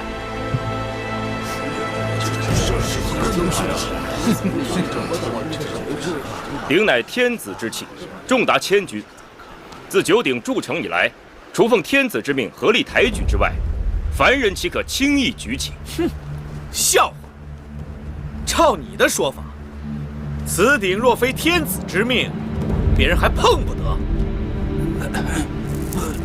不是碰不得，是碰了又能如何？寡人不信，有谁能举得起这鼎？好，那寡人就跟你打个赌如何？你说无人能举起此鼎，寡人却说有人能举起此鼎。若是寡人赢了，此鼎便是周天子输掉的赌注，由寡人带走，如何？天子不要怕，且看他们举试试。好，人比乌货猛奔。在，你们上前，比试比试，看谁先能把大鼎举起。是。此王鼎父王气系天命，想冒犯此鼎之人，先问问自己有没有这个命，小心遭了天谴。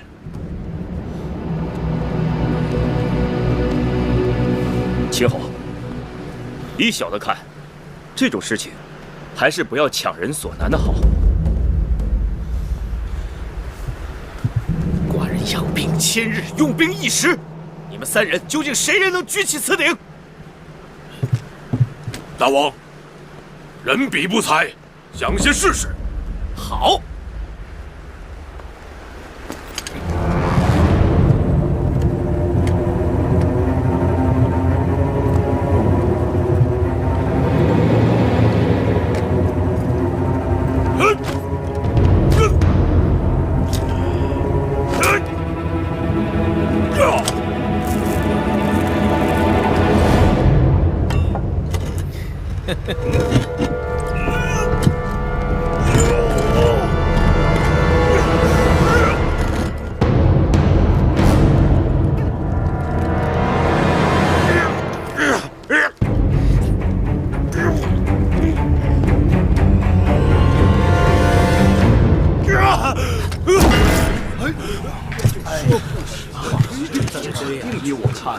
大王，人比亲领不济，有辱大王使命，该死！五货，你来。是。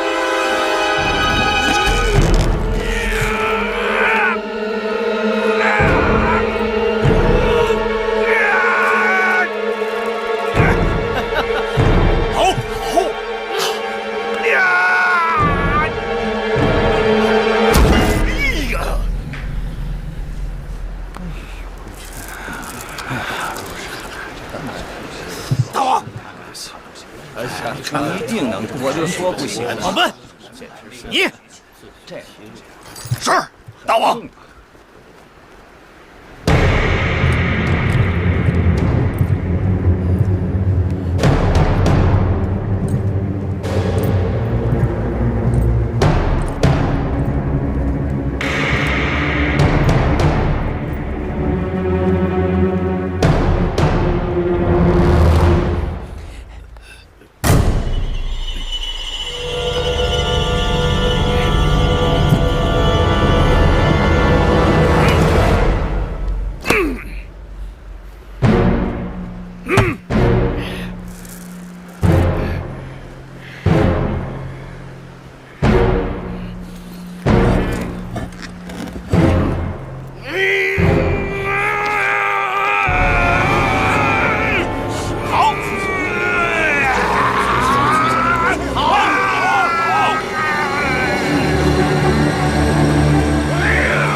大王，臣尽力了，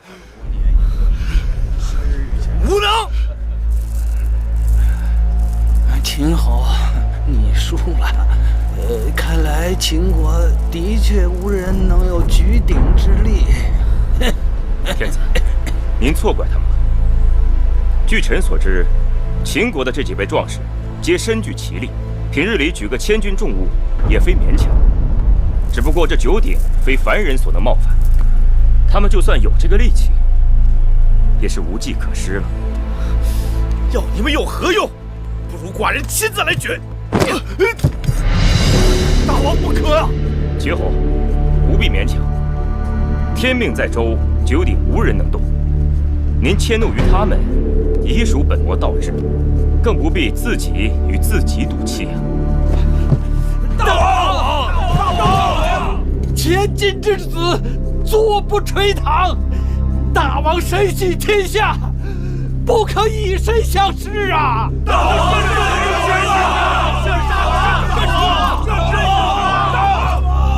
秦侯，天理人事不可违背，见可而行，知难而退，善也。敢下，寡人既然已经来到洛阳，就不能虎头蛇尾。人比他们并非不能举起此鼎，而是心中胆怯。寡人乃王者之身，自有天命。寡人就不信，天命在这个獐头鼠目的家伙身上，而不在寡人身上。大王，人之以权，不必再言。大王不可啊！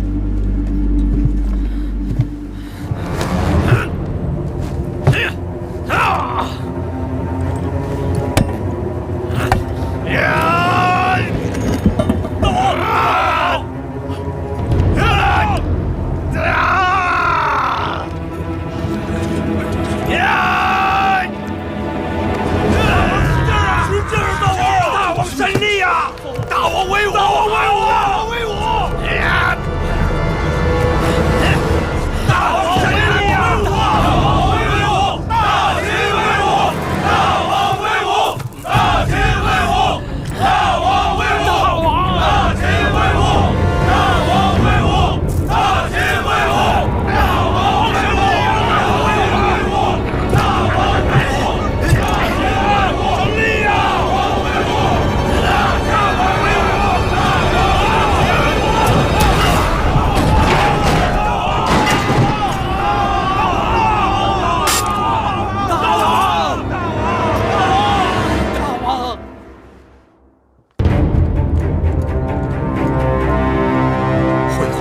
王叔有何事？是大王的消息。大王从洛阳回来了。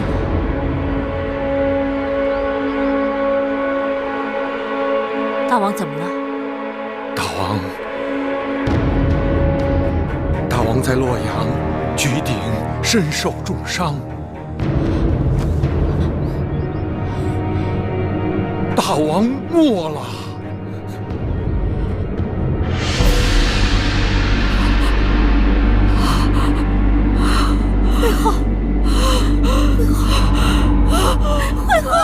会后，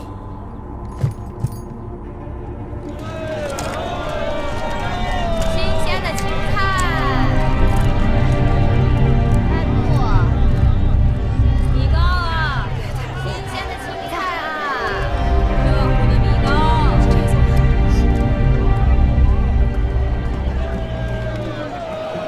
热汤哎，刚出锅的啊，热汤。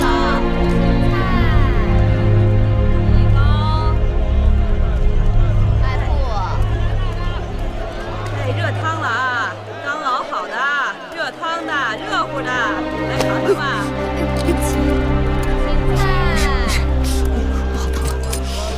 婆婆，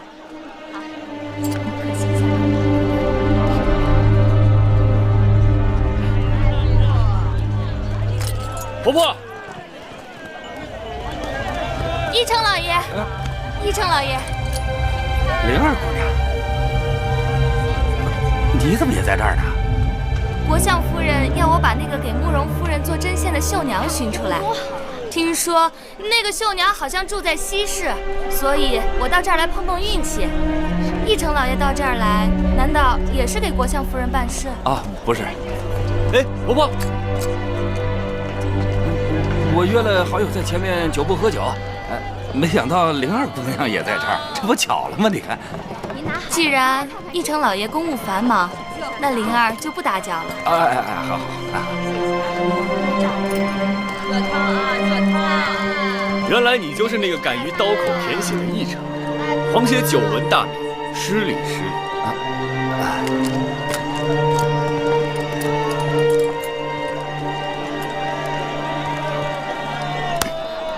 若不是正好碰上灵儿，小的或许就可以知道皇爷为何要和那个牙婆见面了。记得那个慕容夫人曾与我说过，正是那个牙婆牵线给她做的那身衣裳。可无论怎样追问，她就是不肯将那绣娘的来历告诉别人。也许那皇爷找牙婆就为了做身衣裳吧。难怪你只能做个义成。哎，小人愚钝。明明那皇歇一心要寻的是秦国来的芈月，他急于要见的人，只可能是与那个贱人有干系。小的明白了。这么说，牙婆的背后肯定是芈月。只可惜我跟那牙婆曾经相识，牙婆见到我后就不肯与那黄歇多言语，转身就跑了。你也算没白跑，帮我厘清了那绣娘的底细。哪个绣娘？我一直猜测那绣娘是何高人，原来是她。那个贱人藏在西市不肯露面，却悄悄与我斗法，富贵海棠，杀败了我的桃花参。哼，算他赢了一局。谁敢与夫人作对，那是自寻死路。这次一定要痛下杀手，免得他一时气息奄奄，可眨眼的功夫就又活过来了。要不是撞见了那个可恶的一成，我就能向公子说明夫人的处境，把她带到这儿来了。既然被赵晨那条狗跟上，一时不见也罢，免得生出事端，给公子惹上麻烦。公子到了燕国，便被人盯上了。我担心的是，这样一来，夫人您不能去见公子，公子呢不明就里，想见夫人也难呐。婆婆不要着急，总会有办法的。哦，听到那个与玉成搭话的妇人说，国相夫人正在到处寻找给慕容夫人做衣裳的绣娘。她还是不肯对我们放手。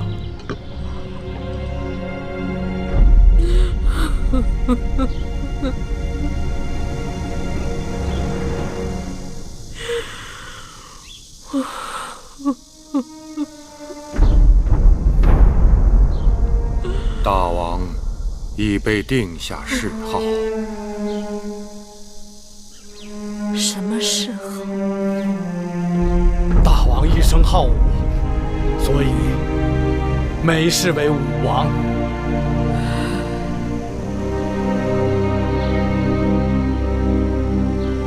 武王薨了，会后切勿伤心过度，坏了身体。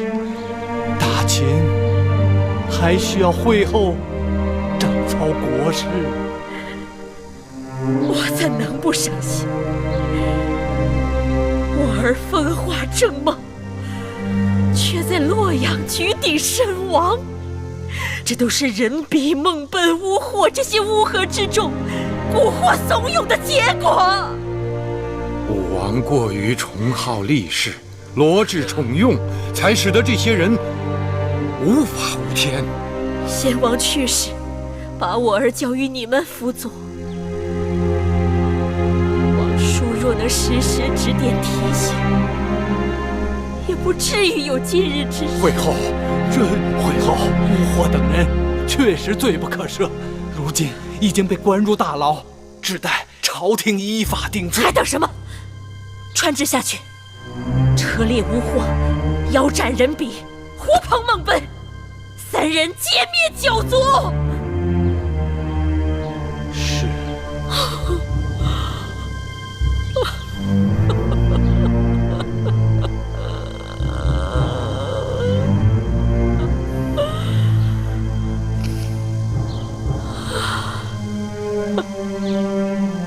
其实我也知道，当儿之死，怪不得你们。但只有处置了乌霍等人，才能让秦国免于天下耻笑。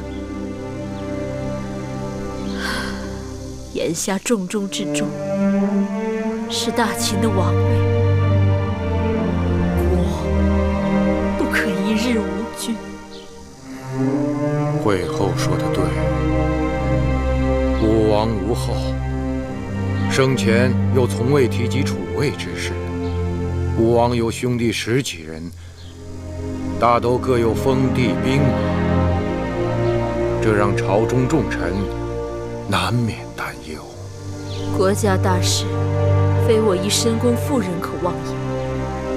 但王叔不知，武王在世时，确与我提及过储位之事。丹阳郡公子壮是已故魏长史之子，多年来一直由我派人悉心照料教导，人品贵重，历练有成，在他的封地丹阳也搞得风生水起。当儿一直看重这个兄弟，曾与我说，若有一日他弃世时无子息，可将王位传于公子壮。公子壮，公子壮性情木讷懦弱，先王在世时，那公子壮就总是人云亦云，亦步亦趋，从不得先王所喜。这骤然提议立他为国君，恐怕难服众人。我只是据实相告而已，具体取舍，当然还得与你们商量。虽说国不可一日无君，但此事重大，不急在一时，还是慎重为好。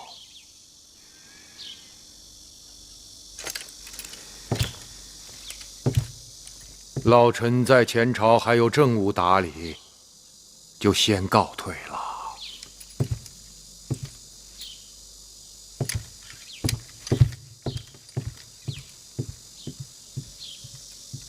甘相是否也要慎重考虑啊？既然武王生前有话，微臣不敢置喙，只是尽力照会后的意思去办便是。那就拜托甘相了。是。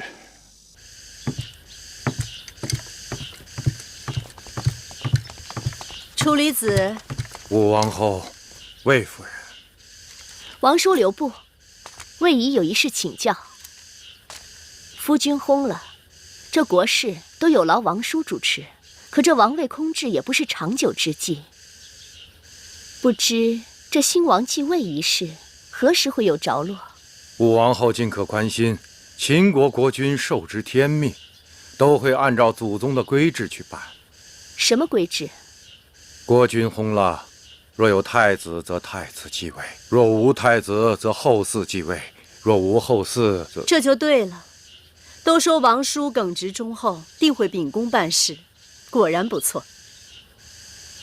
魏夫人此言何意？若有太子，则太子继位；若无太子，则后嗣继位。武王有后啊，望王叔明示朝堂上下，免得一个个为了争王位争得跟乌眼鸡似的。武王有后？哎呀，王叔竟然不知啊！姨儿她有喜了，武王后有了身孕，也就是说武王他有了后人。那你说这继位之事，这是何时的事情？昨日太医刚刚诊出胎脉，说已经快3个月了。虽不知是男女，但能为夫君留下血脉，自然是欣慰之事。楚离子，那这秦国的国君，既然武王后有了身孕，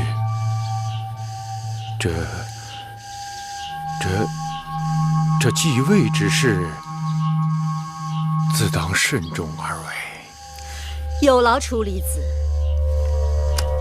老臣告退了。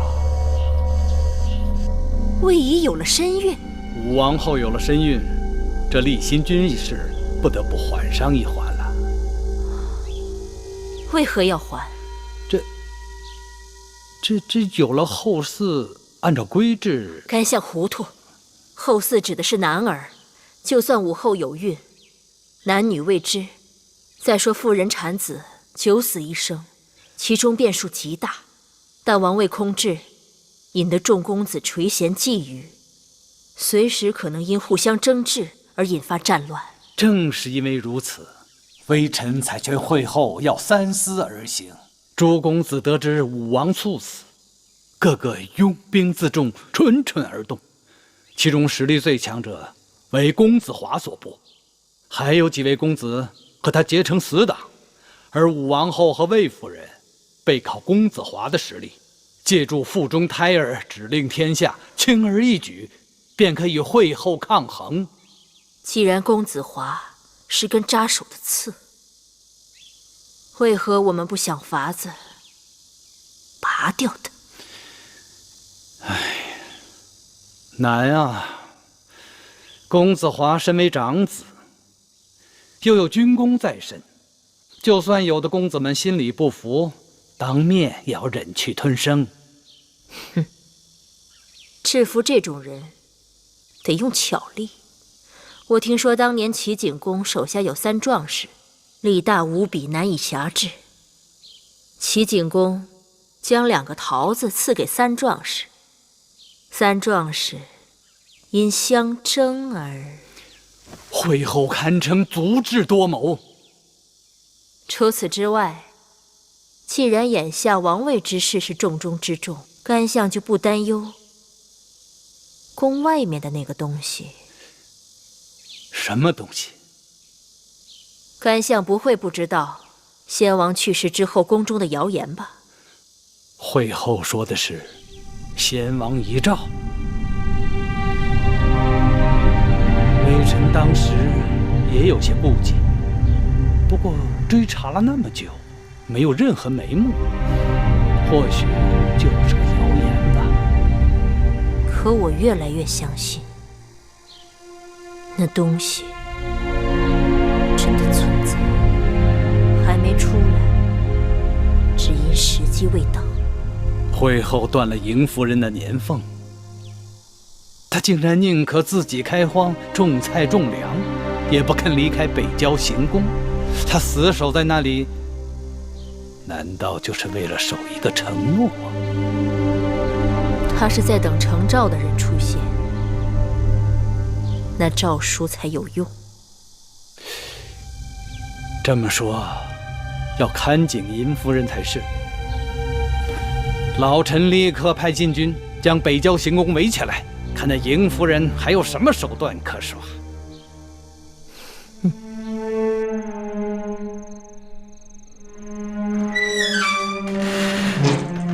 右大人，快请。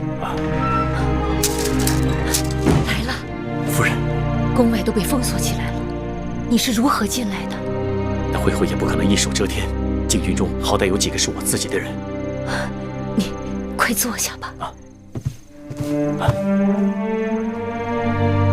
你要是再不来，我真的要急死了。我在外面也替夫人着急，看着粗衣砾石的，怕你整不成这等模样。你叔企图破我就范，我无论如何不能让他称心如意。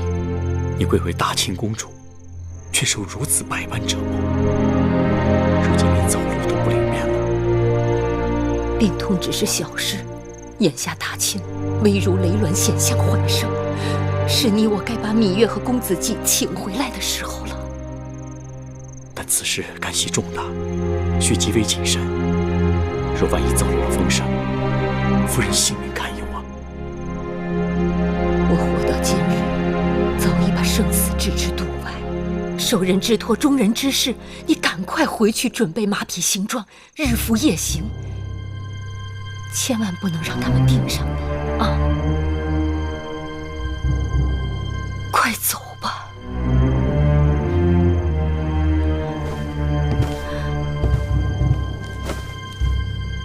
夫人，走吧，快走吧。夫人保重。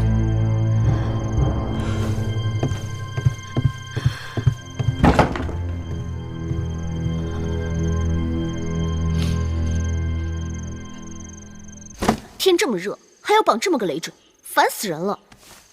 你就忍一忍吧，万一来了人看见了，我们这番筹谋不是白费了吗？忍？我怎么忍啊？这才4个月，还有半年呢，想得我就不堪重负。不堪重负的10个月，却换来终身的荣华富贵，值得。姑母，我人前还要装神弄鬼，然后你就让我松快松快吧。你这丫头这么任性，非要误了大事不可。夫人，公子来了。母亲，华儿，你还真回来了。惠后召集诸公子，明日在宣誓殿上商讨新君继位之事，我岂能不来？华哥哥，听说妹妹有了身孕。身孕？喏，妹妹，你疯了！这可是欺君罔上的大罪。君在哪里？君已经死了。你就别怪他了，我们也是走投无路，才出此下策的。武王猝死，芈姝对仪儿和我马上就变了脸色。为了独揽大权，他时时都可能对我们下手。仪儿那肚子也是我们唯一的护身符。可你们骗得了一时，骗不了一世啊！等到了10个月，我们想办法从宫外抱个男婴回来，一切就可以尘埃落定了。你们打算用它来争储位？我们要用它替你换来社稷天下。华哥哥，这男婴只是一个傀儡，但他能帮我们名正言顺地得到王位。等过些时日，我们就想办法让这个孩子消失。仪儿会过继你的孩儿为4君。芈姝绝不会善罢甘休。那是自然。听说他想把公子壮那个部中用的东西扶上王位。哼，说来也奇怪，这公子壮是魏长史的独子，而魏长史是姑母的妹妹。按理说，他应该跟我们魏家一条心呢。唉，公子壮自小被惠后抚养，已经被调教的只会看惠后的眼色行事了。可我听说，惠后这几日跟公子辉走得很近。真有此事？公子辉自被封为蜀侯后，一心做大，野心勃勃，连我都不放在眼里。这公子辉性情倦狂，目空一切，他也能听惠后的摆布。是啊，就算惠后跟他有交易，立他为国君，结果最后落得两手空空，图的是什么呀？想也没有用。明日宣誓殿上，什么都清楚了。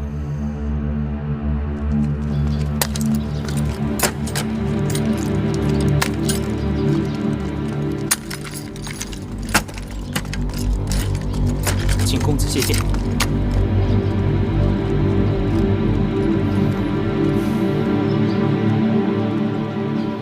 本公子只有在面见君王时才谢见，眼下君王何在？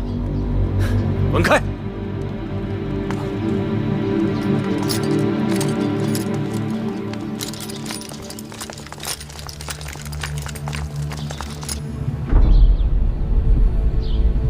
武王英年早逝，壮志未酬，我痛心疾首。武王刚强直理，志在开疆拓土，肆夷兵符，攻夷圣武。若不是武王刚愎自用，不肯纳谏，何来今日英年早逝？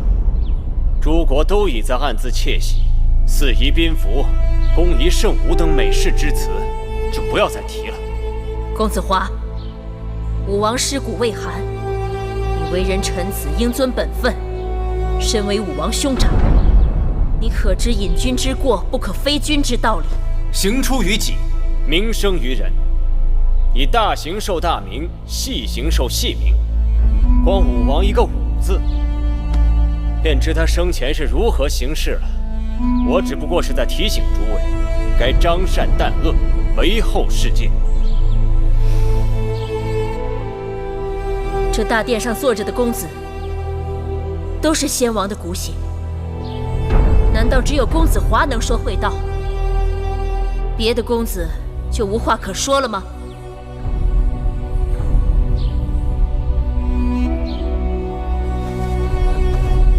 华哥哥，我说两句。华哥哥的见识未免偏颇了。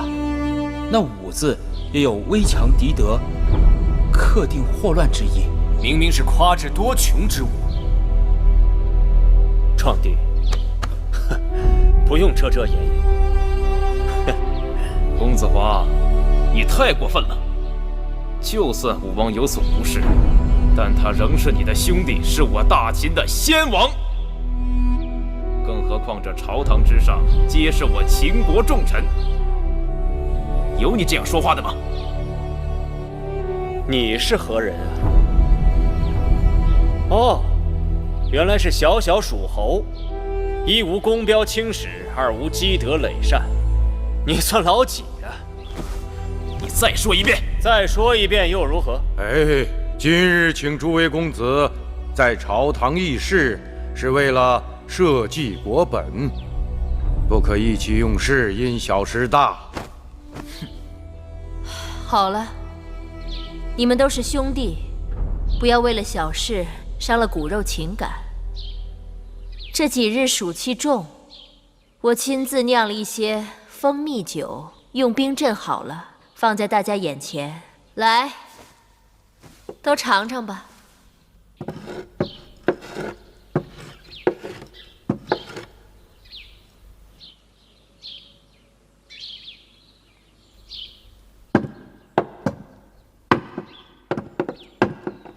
这酒味道如何？会后亲自操劳，自然是好酒。酒不错，就是过于甜腻了些。武王亡故，宗庙不宁，各国都在派兵遣将，对我大秦虎视眈眈。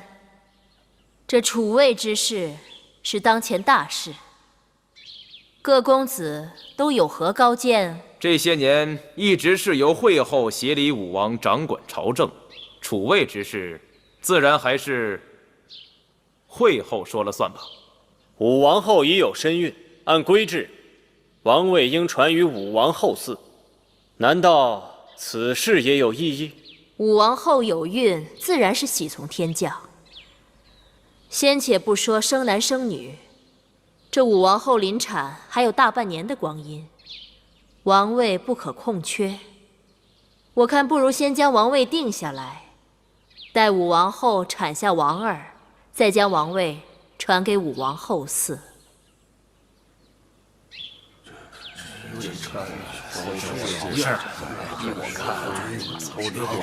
此事还有从长计议。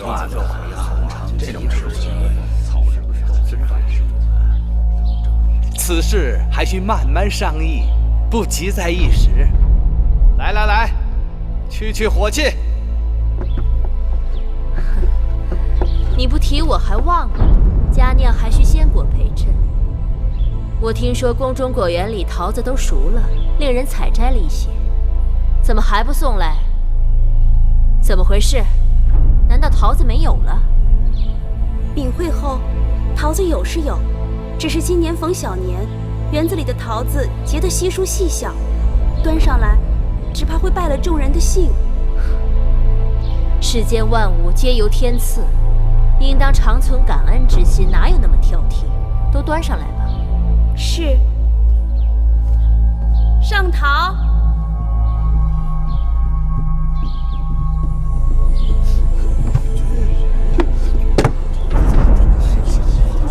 太小了。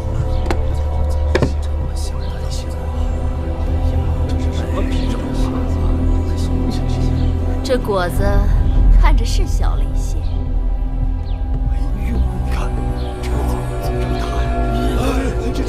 这么大，好大的桃子啊！这真是桃中之王啊！这莫非是仙桃吧？快端上来给我瞧瞧。是。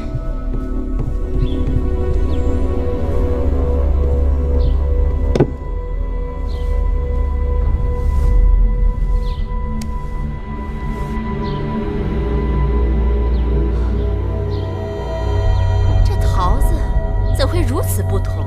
禀惠后，这3只桃子在果园里的确生得古怪，就是遇上丰年，也难得见如此奇异的果实啊！天意，真是天意。天有异象，必是吉兆啊！楚离子，你说呢？这老夫一生见多识广。像这样出色的桃子，还是头一次见到。这既是吉兆，我就先尝一口。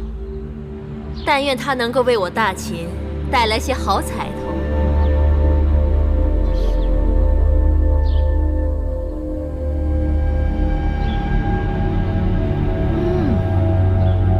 果然是仙桃，芳香四溢，甘甜可口。我这新酿的蜂蜜酒与之比起来，简直寡淡无味。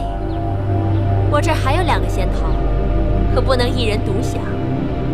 这第2个桃，应该给这大殿中有功之臣。你们看，会后说的是啊，应该赏给有功之臣。是啊，依你看，应该赏给谁？此人无可争议啊，自然是处理子了。身为王叔，辅佐2代君王，功高盖世啊。甘相谬赞，微臣不敢当。王叔实至名归。谢会后。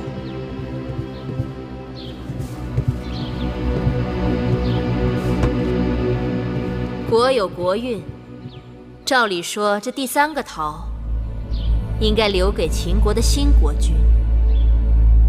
只是眼下王位未定，我也不知道这桃应该赐给何人。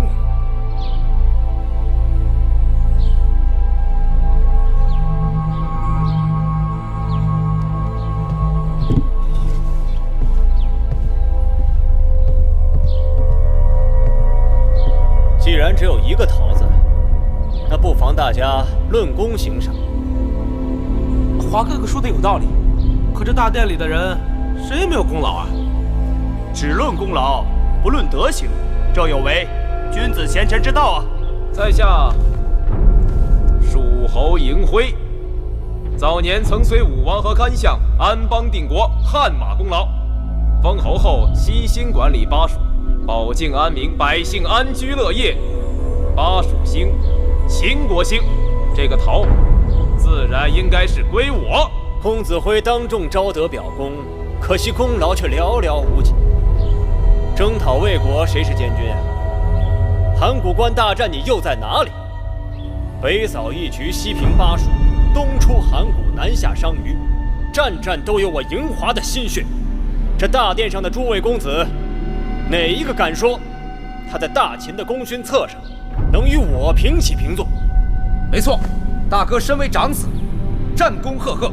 对，大哥为人公正，有勇有谋，我等愿为大哥马首是瞻。哎呀，你们知道个屁！当年父王为什么没有立嬴华为嗣？啊？就是因为他不遵秦法，在封地与旧族勾勾搭搭。嬴华他有功，哼，无德。你算有德？你在巴蜀横征暴敛，巧取豪夺，肆意搜刮民脂民膏，信口雌黄！你区一个横门军，敢在这里狂犬吠日！哎，二位公子的话也都各有道理。二位公子都是功勋卓著，在老夫看来，这个桃子还是二位公子分食了的好。甘相，这桃子可以分食，王位不可以分呐！你这哪是在劝和呀？这个桃子我吃定了！休想！朝堂之上，岂能住手！你们都住手！朝堂之上，刀怒剑，成何体统？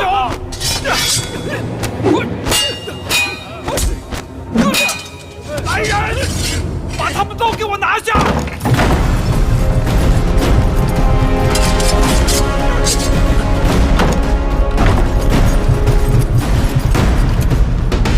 快走！快叫咱们的人上来！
大秦这就算完了，